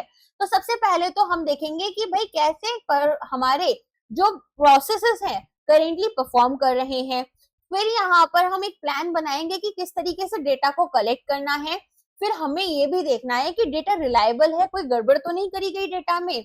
फिर बेसलाइन डेटा लेकर आएंगे और हमारा जो प्रोजेक्ट का चार्टर है उसको हमें अकॉर्डिंगली अपडेट करना रहेगा, राइट। तो यहाँ पर हमें पूरी की पूरी चीजें देखनी होती हैं। बेसलाइन आपको पता है ना क्या होती है? एक रेफरेंस पॉइंट होता है जिससे कि हम अपनी परफॉर्मेंस ट्रैक कर पाए, राइट। जैसे हम यहाँ पर अलग अलग ईयर्स में अपनी जीडीपी को देखते हैं ना कंपेयर कर कर, वैसे ही हमें अपनी एक बेसलाइन भी बनानी पड़ती है। आगे समझ में? तो यहाँ पर जब हमने अपनी बेसलाइन डिसाइड कर ली तो हम क्या करेंगे, जो हमारा प्रोजेक्ट चार्टर था जिसमें हमने अपनी सारी की सारी इंफॉर्मेशन को डाला था, ठीक है, उसको हम यहाँ पर अब अपडेट कर देंगे, जिसमें कि हमारा प्रोजेक्ट स्टार्ट कैसे हो रहा है, प्रोजेक्ट का यहाँ पर मैनेजर क्या क्या चीजें कर रहे हैं, क्या अथॉरिटीज हैं और क्या क्या डेटा हमें कलेक्ट करना है। फिर क्या करोगे, एनालाइज करोगे प्रॉब्लम आखिर आ क्या रही है, प्रॉब्लम का कॉज क्या है, ठीक है, कॉज हम पता कर रहे हैं। तो यहाँ पर हमें क्या करना होगा, हमें यहाँ पर अपनी बहुत ज्यादा अटेंशन किस चीज में नहीं देनी है, हमें यहाँ पर बहुत ज्यादा अटेंशन ऐसा नहीं है कि सॉल्यूशंस पर देनी है, वेदर प्रॉब्लम्स पर फोकस करना है कि भाई ट्रू रूट कॉज हमारे इश्यूज का क्या है, और यहाँ पर जो रिजल्ट है वो क्या होगा कि जो टीम्स यहाँ पर सॉल्यूशंस को इम्प्लीमेंट तो कर रही हैं लेकिन प्रॉब्लम्स को रिजॉल्व ही नहीं कर रही, तो इसकी वजह से क्या होता है, टाइम वेस्ट हो जाता है, रिसोर्सेज कंज्यूम हो जाते हैं और बहुत ज्यादा यहाँ पर वेरिएशंस आ जाते हैं, नई प्रॉब्लम्स क्रिएट हो जाती हैं। इसीलिए सबसे पहले ये समझो कि परेशानी है क्या, कितनी बड़ी है और क्यों आ रही है, जब क्यों आ रही है पता चलेगा तब सोल्यूशन ढूंढना है, राइट। तो यहाँ पर हम क्या करेंगे, हाइपोथेसिस डेवलप करेंगे कि भाई ये प्रॉब्लम्स एग्जिस्ट क्यों करती हैं और कैसे हम इन हाइपोथेसिस को प्रूव कर सकते हैं या डिसअप्रूव कर सकते हैं। तो वेरिफिकेशन में प्रोसेस एनालिसिस भी देखेंगे और डेटा एनालिसिस भी देखेंगे, और यहाँ पर सॉल्यूशंस को इंप्लीमेंट करने से पहले इस पूरी एनालिसिस को कंप्लीट कर लेते हैं। तो सबसे पहले तो प्रोसेस को बहुत ध्यान से देखा जाएगा, फिर डेटा को ग्राफिकल वेज में हम रिप्रेजेंट करेंगे, फिर समझेंगे कि भाई क्या चीज है जिसकी वजह से प्रॉब्लम हो रही है, फिर इसका कॉज क्या है और अपने प्रोजेक्ट चार्टर को अकॉर्डिंगली अपडेट कर देंगे। देन हम क्या करेंगे, इम्प्रूवमेंट करेंगे। अब हमें देखना है कि हमें कौन से सोल्यूशन को यूज करना है और फिर उस सोल्यूशन को वेरीफाई कर कर इम्प्लीमेंटेशन करना है। तो टीम यहाँ पर क्या करती है, जो रूट कॉजेस हैं प्रॉब्लम के वो देखेगी कि भाई कैसे हम यहाँ पर इस रूट कॉज को एलिमिनेट कर सकते हैं, खत्म कर सकते हैं। तो सबसे पहले तो यहाँ पर रूट कॉज यहाँ पर इन्हें पता चला, फिर ये यहाँ पर सोल्यूशंस डेवलप करना शुरू करेंगे। तो इम्प्रूव फेज कौन सा है, जहां पर हम अलग अलग आइडियाज लेकर आते हैं, ब्रेनस्टॉर्मिंग करते हैं कि किस तरीके के सॉल्यूशंस हम यूज कर सकते हैं, पायलट प्रोसेस चेंजेस देखते हैं, इन सॉल्यूशंस को इम्प्रूव करते हैं और लास्टली डेटा यहाँ पर कलेक्ट करते हैं ये कंफर्म करने के लिए कि क्या सच में प्रॉब्लम खत्म हो चुकी है या नहीं हुई है, क्या इम्प्रूवमेंट्स आए हैं या नहीं आए हैं, ठीक है। तो ब्रेनस्टॉर्मिंग किया हमने सबसे पहले तो सॉल्यूशंस की जो कि हमारी प्रॉब्लम्स को फिक्स कर सकते हैं, फिर कुछ प्रैक्टिकल सॉल्यूशंस को सिलेक्ट करा, इनमें से जो अलग अलग 1000 आइडियाज आए उनमें से कोई 2-3 आइडियाज अच्छे लगे हमें, हमने उन्हें यहाँ पर क्या किया, उनको सिलेक्ट करा, फिर प्रोसेस बनाई कि भाई डिफरेंट सॉल्यूशंस के लिए क्या क्या प्रोसेसेस यूज करने हैं, इनमें कौन से बेस्ट सॉल्यूशंस हो सकते हैं, इन सॉल्यूशंस को इम्प्लीमेंट करा और फिर यहाँ पर डेटा देखा कि क्या सच में इंप्रूवमेंट हो भी रहा है या नहीं हो रहा। नेक्स्ट आता है कंट्रोल। कंट्रोल में क्या करेंगे, हमारे जो सॉल्यूशंस थे उनको हमें मेंटेन करना है, सस्टेन कर कर चलना है कि एक बार जो प्रॉब्लम आ गई, जो डिफेक्ट्स आ गए, अब वो कभी भी वापस लौटे नहीं। तो यहाँ पर टीम ये इंश्योर करेगी कि जो प्रोसेस है वो गेन्स को मेंटेन कर कर चले, इंप्रूवमेंट्स को मेंटेन करते हुए चले। तो कंट्रोल फेज में टीम फोकस करती है एक मॉनिटरिंग प्लान पर कि किस तरीके से हम यहाँ पर अपनी जो सक्सेस है अपडेटेड प्रोसेसेस की उसको मेजर करेंगे। एक रिस्पॉन्स प्लान यहाँ पर डेवलप किया जाता है और देखा जाता है कि कहीं ऐसा तो नहीं है कि कुछ डिप आ रही है परफॉर्मेंस में, अगर आ रही है तो क्या हमें एक्शंस लेने हैं वो भी हमें डिसाइड करना है। फिर जब सब चीजें एक बार हमारे कंट्रोल में आ जाएंगी तो टीम ये जो प्लान्स हैं इन्हें प्रोसेस ओनर को दे देती है ऑनगोइंग मेंटेनेंस के लिए। तो हमने क्या क्या करा, हमने पहले इंश्योर किया कि जो प्रोसेस है वो प्रॉपरली मैनेज्ड है और मॉनिटर्ड है, फिर डॉक्यूमेंट किया कि भाई इम्प्रूव प्रोसेस क्या था, फिर इसको अलग अलग एरियाज में इम्प्रूवमेंट प्रोसेस को लगाया, अप्लाई करने के बाद में अपनी सक्सेस को सेलिब्रेट करा और यहाँ पर कॉन्टिन्यूसली अपनी इम्प्रूवमेंट को करते रहे यूजिंग लीन प्रिंसिपल्स। तो यहाँ पर DMAIC आपके लिए कब इंपॉर्टेंट होता है, जिसे हम डमैक भी बोल देते हैं। तो ये आपका एक प्रोडक्ट या फिर प्रोसेस जो है जब तक आपका चलेगा, प्रोजेक्ट जो है वो ऑनगोइंग कॉन्टिन्यूस इंप्रूवमेंट प्रोसेस का पार्ट है। यहाँ पर कोई एक सिंगल प्रोसेस है जिसमें कि हमें कुछ चेंजेस करने हैं, कॉम्पिटिटर के जो एक्शंस है वो काफी स्टेबल हैं, कंज्यूमर का जो बिहेवियर है वो अनचेंजिंग है, और टेक्नोलॉजी भी स्टेबल है। अगर टेक्नोलॉजी चेंज हो गई तो हमें पहले टेक्नोलॉजी ही चेंज करनी पड़ेगी, राइट। तो यहाँ पर इन्हीं सिचुएशंस में हम इसे यूज कर सकते हैं। नेक्स्ट आ जाते हैं, अब आता है आपका डीएमएडीवी। डीएमएडीवी क्या होता है? तो देखो, डीएमएडीवी में हम यहाँ पर देखते हैं कि ये जो मेथड्स हमने अभी यहाँ पर अचीव करने थे हाई क्वालिटी, इनको हम किस तरीके से यूज करेंगे, और हमें क्या ध्यान रखना है, हमें यहाँ पर हर स्टेज पर ये याद रखना है कि भाई कस्टमर की रिक्वायरमेंट्स क्या हैं। तो सबसे पहले हम डिफाइन करेंगे, फिर हम मेजर करेंगे, फिर हम एनालाइज करेंगे। ये तो हमारे डीएमए के जैसे हो गया, डीएमएआईसी के जैसे। लेकिन यहाँ पर अब इसके बाद में हमें डिजाइन करना है और वेरीफाई करना है, राइट। तो यहाँ पर हम सबसे पहले तो ये देखेंगे कि भाई प्रोजेक्ट के गोल्स क्या हैं, फिर डेटा लेकर आएंगे कि परफॉर्मेंस मैट्रिक्स क्या रहेंगी, फिर देखेंगे कि क्या क्रिटिकल फैक्टर्स हैं जो हमारे डिजाइन को अफेक्ट कर सकते हैं, बेस्ट डिजाइन हमारे लिए कौन सा रहेगा, और ये जो डिजाइन है इसे हम टेस्टिंग के थ्रू वैलिडेट करते हैं, ठीक है। तो हर एक स्टेज पर हमें प्रोडक्ट की क्या ध्यान रखना है कि कंज्यूमर की रिक्वायरमेंट्स क्या है, इम्प्रूवमेंट सिस्टम जो है वो हमें हेल्प कर रहा है नए प्रोसेसेस को डेवलप करने में और प्रोडक्ट्स को डेवलप करने में। तो डीएमडीए हमें क्या हेल्प कर रहा है कि भाई एक प्रोडक्ट या प्रोसेस जो है वो अगर अभी एग्जिस्टेंस में नहीं है, अभी वो आएगा, आया नहीं है, एग्जिस्टिंग प्रोसेसेस हमने ऑप्टिमाइज कर लिए हैं डीएमएआईसी के थ्रू या फिर किसी और प्रोसेस से।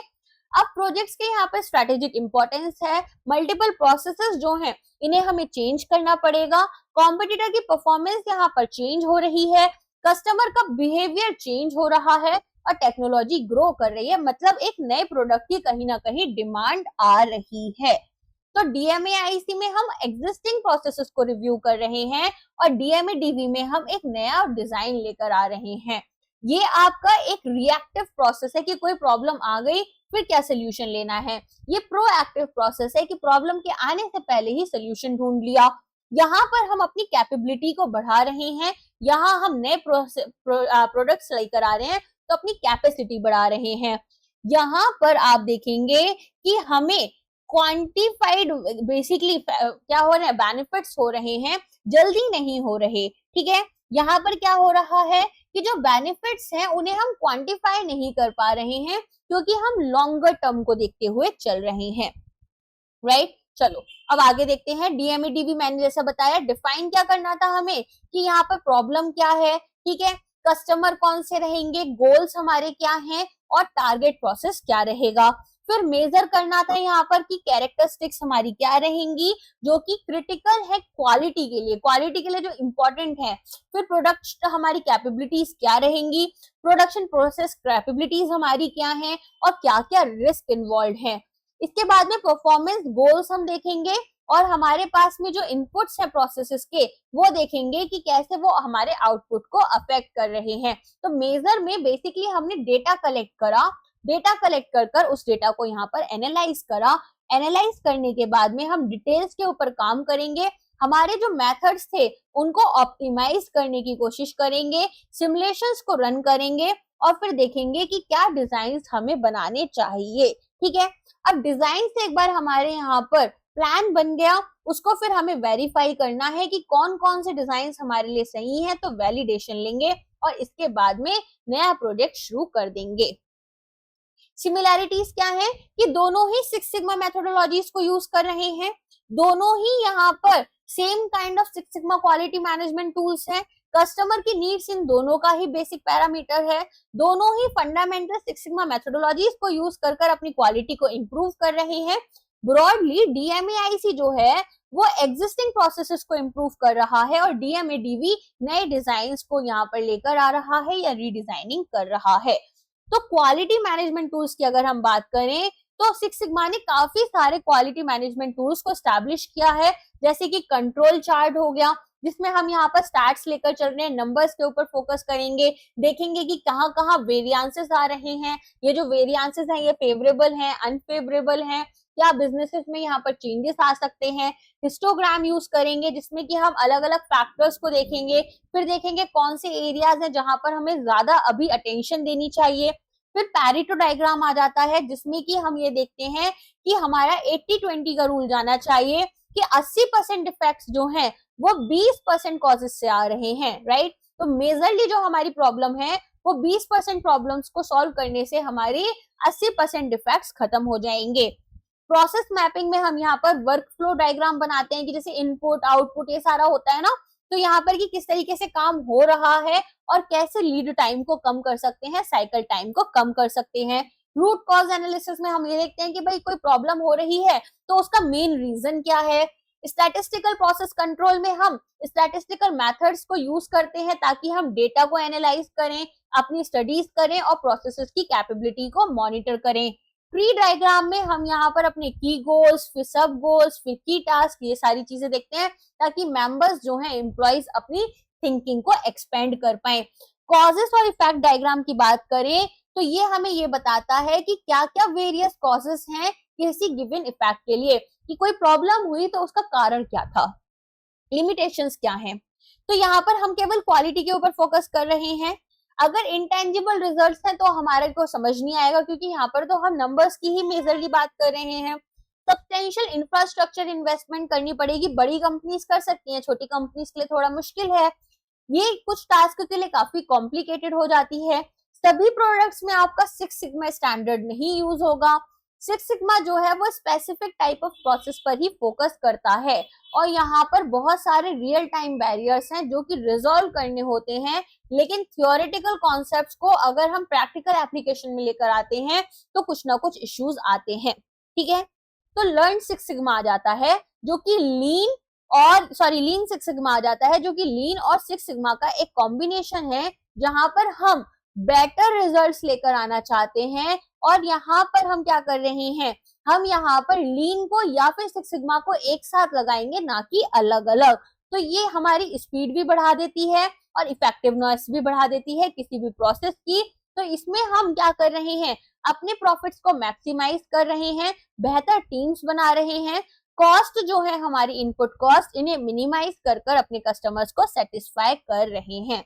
नेक्स्ट आता है प्रोसेस इनोवेशन। अब प्रोसेस इनोवेशन में आप क्या देखोगे, प्रोसेस इनोवेशन में यहाँ पर बिजनेस प्रोसेस री इंजीनियरिंग और इनोवेशन की बात हो रही है। अभी तक लीन पढ़ा था, इनोवेशन के बारे में बात नहीं की गई थी। बात की गई थी कि एग्जिस्टिंग प्रोसेसेस में क्या क्या गड़बड़ है उन्हें सही करेंगे तो भी कॉस्ट कंट्रोल की जा सकती है। तो कॉस्ट को रिड्यूस करने के लिए नए इनोवेशन लेकर आ रहे हो ये जरूरी नहीं है। अब यहाँ पर अगर हमें इनोवेशन ही लेकर आना है, ऐसा तो है नहीं इनोवेशन नहीं लेकर आएंगे, तो बिजनेस प्रोसेस री इंजीनियरिंग या फिर प्रोसेस इनोवेशन को हम यूज कर सकते हैं, जो कि कोशिश करते हैं कि जो पुराने प्रोसेसेस हैं, ठीक है, इनको या तो हम चेंज करें, बीपीआर तो ये बोलता है। और प्रोसेस यहाँ पर आपका प्रोसेस इनोवेशन जो है ये बोलता है कि नए प्रोसेसेस को इम्प्लीमेंट करो। बीपीआर ने क्या बोला कि जो पुराने प्रोसेस है इन्हीं को चेंज कर दो, इसने बोला नए प्रोसेस लेकर आओ। अब यहाँ पर पीआई जो है वो ज्यादा रेडिकल हो जाता है क्योंकि ओवरऑल स्ट्रक्चर को हमें चेंज करना है, जबकि बीपीआर जो है वो पुरानी जो प्रोसेसेस हैं इन्हीं में कुछ चेंजेस लेकर हम यहाँ पर पुरानी टेक्निक्स और नई इनोवेशन का एक कॉम्बिनेशन बना रहे हैं। तो प्रोसेस इनोवेशन क्या कर रहा है, नए और सिग्निफिकेंटली इंप्रूव्ड प्रोडक्शन या डिलीवरी मेथड्स लेकर आ रहा है। काफी सिग्निफिकेंट चेंजेस आपको टेक्नोलॉजी, इक्विपमेंट या सॉफ्टवेयर में देखने के लिए मिलेंगे। तो चेंजेस, इंप्रूवमेंट्स यहाँ पर क्या कर रहे हैं, यहाँ पर हमारी प्रोडक्ट या सर्विस की कैपेबिलिटी को बढ़ा रहे हैं। तो हमारी मैन्युफैक्चरिंग लॉजिकल सिस्टम में यहाँ पर कुछ ना कुछ एडिशंस हो रहे हैं और एक सिंपल सा जो प्रोसेस हम यूज कर रहे थे अब वो यहाँ पर यूज नहीं होगा। तो कैपिटल को या तो हमें कंप्लीटली रिप्लेस करना है, जो मशीनरी थी हो सकता है पूरा का पूरा रिप्लेस करना पड़ रहा है, या एक्सटेंशंस लगाने पड़ रहे हैं। तो चेंजेस जो है वो हमारे फैक्टर प्राइसेस में भी चेंजेस लेकर आएंगे। हम कस्टमाइजेशन करते हैं और रेगुलर, सीजनल और अदर साइक्लिक चेंजेस भी देखने के लिए मिलते हैं। तो अगर आप इनोवेशन लेकर आ रहे हो, नए सॉल्यूशंस लेकर आ रहे हो, तो यहाँ पर आप क्या क्या कर सकते हो, सबसे पहले तो हमें फोकस करना है प्रोडक्शन एरिया में, जिसमें हमारे प्रोसेस, इक्विपमेंट्स और टेक्नोलॉजी जो है उसमें कुछ ना कुछ चेंजेस आपको देखने के लिए मिलेंगे ताकि हमारी मैन्युफैक्चरिंग बेहतर हो पाए। तो जैसे कि आपके कंप्यूटर सॉफ्टवेयर्स हो गए, तो हम देखते हैं बहुत बार एकदम ही नए सॉफ्टवेयर्स आ जाते हैं, जैसे आर्टिफिशियल इंटेलिजेंस आया तो यहाँ पर बहुत सारे अलग अलग सॉफ्टवेयर की जो जरूरत हमें पहले पड़ रही थी, अब वो यहाँ पर खत्म होकर हम क्या कर रहे हैं, किसी एक पर्टिकुलर सॉफ्टवेयर से ही मैक्सिमम यूज कर रहे हैं। देन आता है डिलीवरी। डिलीवरी में क्या होगा, इनोवेशन यहाँ पर आपके टूल्स, टेक्निक्स और सॉफ्टवेयर सॉल्यूशंस को यूज करता है ताकि सप्लाई चेन जो है उसमें हेल्प मिले और डिलीवरी में हमें हेल्प मिले। तो हम बारकोड्स यूज करते हैं, ट्रैकिंग सिस्टम्स यूज कर रहे हैं, शिपिंग सॉफ्टवेयर यूज करते हैं। सपोर्ट सर्विसेज, कस्टमर को अगर यहाँ पर हमें सपोर्ट देना है, यहाँ पर हमें अलग अलग सपोर्ट सर्विसेज चाहिए, तो इनोवेशंस जो हैं वो केवल प्रोडक्शन या डिलीवरी तक नहीं है, रेदर यहाँ पर परचेजिंग, मेंटेनेंस और अकाउंटिंग में भी हेल्प होगी। ठीक है। देन आता है बिजनेस प्रोसेस री इंजीनियरिंग। तो माइकल हैमर एक existing MIT computer software professor थे, जो कि यहाँ पर एक कंसल्टेंट बन गए थे। इन्होंने एक आर्टिकल पब्लिश किया था हार्वर्ड के बिजनेस रिव्यू में। नाम क्या था इसका, re engineering work don't automate ऑब्लिटरेटो। तो हैमर ने यहाँ पर जनरली क्रेडिट किया कि भाई हम जो इनको क्रेडिट मिलता है कि इन्होंने पहली बार इस टर्म को यूज किया था। तो इसका मतलब क्या है, fundamental rethinking and radical redesign of business processes to achieve dramatic improvements in critical contemporary measure of performance। हम यहाँ पर रेडिकल चेंजेस ला रहे हैं, बहुत स्ट्रॉन्ग और बहुत ही ज्यादा अलग चेंजेस लेकर आ रहे हैं, जो पूरे के पूरे प्रोसेस को ही यहाँ पर चेंज कर दे रहे हैं, एक तरीके से बहुत बड़ा इंप्रूवमेंट भी लेकर आ रहे हैं। ठीक है। तो यहाँ पर जो हमारे परफॉर्मेंस के मेजर्स थे, जैसे कि कॉस्ट, क्वालिटी, सर्विस और स्पीड, इसमें काफी इंप्रूवमेंट आपको देखने के लिए मिल सकता है। तो 4 कंपोनेंट्स उन्होंने यहाँ पर यूज किए। पहला है फंडामेंटल रीथिंकिंग, दूसरा था कि यहाँ पर हमें रेडिकल रीडिजाइनिंग करनी है, ड्रामेटिक इंप्रूवमेंट्स लेकर आनी है, और end to end business processes. ठीक है। तो क्या क्या प्रिंसिपल्स हैं यहाँ पर एक बार अच्छे से समझते हैं। ये बोलते हैं कि सबसे पहले तो आप ऑर्गेनाइज करो आउटकम्स के अराउंड। आप ये देखो कि आपको क्या रिजल्ट्स चाहिए, टास्क क्या परफॉर्म करना है ये मत देखो। फिर यहाँ पर जो आउटपुट आपको चाहिए उसके लिए एक यहाँ पर प्रोसेस देखो कि भाई आउटपुट का जो यहाँ पर प्रोसेस है वो परफॉर्म करेगा आपके दूसरे प्रोसेसेस को। फिर सब्स्यूम करो जो भी इंफॉर्मेशन प्रोसेसिंग वर्क है उसको रियल वर्क में, कि भाई हमारे पास ये सारी इंफॉर्मेशन है, अब इसको आप यहाँ पर रियलिटी में यूज करना शुरू करो और नई इंफॉर्मेशन प्रोड्यूस करो। इसके बाद में जो ज्योग्राफिकली डिस्पर्स्ड रिसोर्सेज हैं, ठीक है, इनको यहाँ पर आप अच्छे से ट्रीट करो इस तरीके से कि जैसे वो यहाँ पर सेंट्रलाइज्ड हैं, सभी के लिए अवेलेबल हैं। कुछ ऐसे रिसोर्सेज हैं जो हमें नहीं मिल सकते, आप ही ऐसा समझो कि वो रिसोर्सेज आपके पास हैं, तब आप कैसे काम कर रहे हो। फिर जो पैरेलल एक्टिविटीज हैं उनको लिंक करने की कोशिश करो। ऐसे बहुत सारे काम होंगे जो आपको लग रहा है कि इसका इससे कोई मतलब नहीं है, लेकिन डेफिनेटली कोई ना कोई प्रोसेस किसी ना किसी के साथ कैसे ना कैसे इंटरलिंक्ड होगा, तो इन्हें इंटरलिंक करो और इनके जो रिजल्ट्स हैं इन्हें इंटीग्रेट करो। फिर जो डिसीजन पॉइंट है, ठीक है, उसे यहाँ कहाँ लगाना है, जहां पर आपका काम हो रहा है, और कंट्रोल लेकर आओ आपके प्रोसेस में। फिर जितनी भी इंफॉर्मेशन है उसे कैप्चर कर लो। तो बेसिकली आप क्या कर रहे हो, आप फोकस कर रहे हो आउटकम पर। आउटकम के लिए किस तरह का प्रोसेस होना चाहिए, उससे आप अपना दूसरा प्रोसेस बताओगे कि भाई क्या प्रोसेस आप यूज करने वाले हो। जो इंफॉर्मेशन है उसे रियल टाइम में यूज कर रहे हो। जो रिसोर्सेज आपके पास है नहीं, जिन्हें आप यूज नहीं कर सकते हो उनकी लोकेशन की वजह से, सोचकर चल रहे हो कि आप उन्हें यूज करोगे तो कैसे रहेगा। इसके बाद में जो एक्टिविटीज आपको लग रहा था कि आपस में कनेक्टेड नहीं है, उन्हें कनेक्ट कर कर देखो कि क्या रिजल्ट्स आ रहे हैं। और यहाँ पर जो डिसीजन है वो इस चीज पर होगा कि काम कैसे, यहाँ पर वर्क जो है वो आप कैसे परफॉर्म कर रहे हो और अपना कितना कंट्रोल है आपका प्रोसेस पर। इसके बाद में सारी इंफॉर्मेशन को कैप्चर करोगे। तो मेन स्टेजेस क्या क्या है आपके यहाँ पर, तो सबसे पहले आप देखोगे कि आपके पास में आपको प्रोसेस आइडेंटिफाई करना है कि भाई हर एक टास्क जो है वो हमारा परफॉर्म होगा, री इंजीनियर होगा, ठीक है, और इसको हम अलग अलग प्रोसेसेस में ब्रेक कर रहे हैं। एक बड़े प्रोसेस को छोटे छोटे प्रोसेस में ब्रेक करेंगे। फिर ये जो प्रोसेसेस हैं, ठीक है, इनको हम रैशनलाइज करेंगे कि कौन से ऐसे प्रोसेस हैं जो कोई वैल्यू ऐड नहीं कर रहे और कौन से हैं जो वैल्यू ऐड कर रहे हैं। तो जो वैल्यू ऐड कर रहे हैं इन्हें आपस में यहाँ पर रीअसेंबल कर देंगे, और जो कोई वैल्यू ऐड नहीं कर रहे उन्हें साइडलाइन कर देंगे। इसके बाद में हम यहाँ पर क्या कर रहे हैं, इनकी रीडिजाइनिंग करने के बाद में इनको री इंजीनियर कर रहे हैं और इम्प्लीमेंट कर रहे हैं मोस्ट एफिशिएंट मैनर में।